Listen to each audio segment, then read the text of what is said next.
We've all been there. You find an area in a survival game that actually feels good. It feels safe, familiar, and manageable. And then something changes, because this place is much more than meets the eye, and not in a good way. Today we're going to look at 5 survival game locations that seem totally normal on the surface, but get genuinely disturbing the longer you spend there.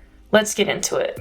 We're starting off with a place you'd never expect to feel threatening: a koi pond.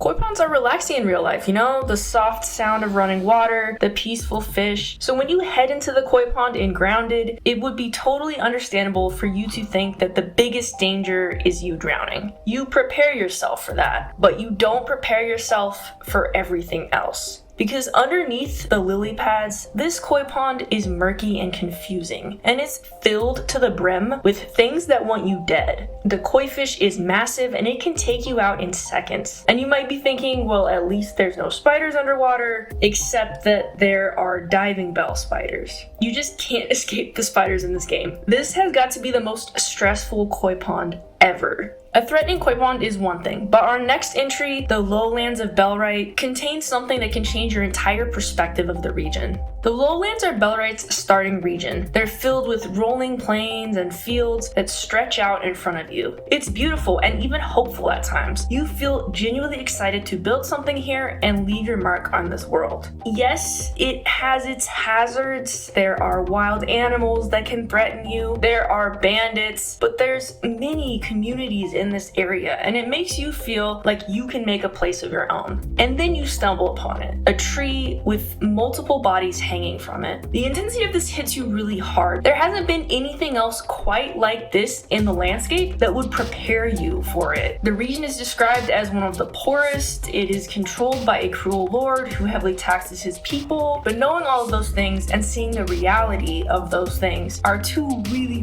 different situations. That shock doesn't leave you quickly, and it can certainly change the way that you look at this world. Next, let's talk about Anaconda Island in Green Hell. Finding this location can feel like winning the lottery. There are pre-built structures, loads of fishing opportunities, and easy to access bamboo forests. It's basically the dream campsite. I mean, sure, there's the body of a massive anaconda propped up on sticks nearby that you can't get rid of, but that feels like nothing when considering all of the positives that come with this place. Except, the more you explore this camp, the more off it starts to feel.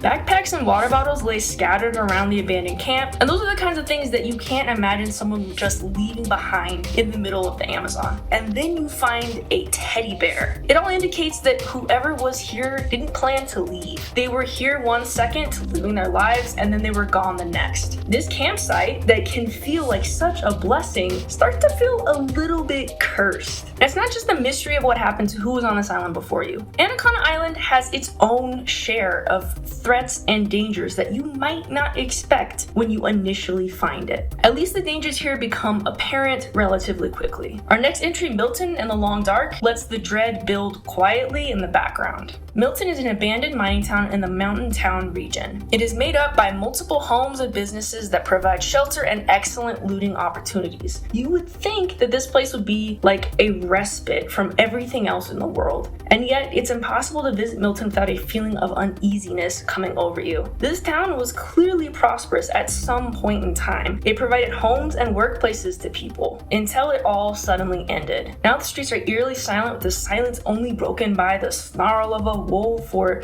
the howl of the wind. A burnt out schoolhouse and frozen bodies are reminders that normal life has long since abandoned this place. Our final location is the ghost house in this war of mine. Most locations in this war of mine pose some degree of risk, whether it's soldiers or hostile scavengers. This makes the ghost house feel like a relief, because there are no NPCs present and there's a decent amount of loot to find. But that relief quickly turns into something else. The game gives you just enough information to piece together that whoever lived here didn't simply leave. They either died or they fled. Their former home has been damaged extensively during the war, leaving only pieces of what it once was. Whatever their fate, you can feel their final moments in the walls of this house. You can't help but remember that this wasn't just some building. This was someone's house, and now all it is to anyone is resources.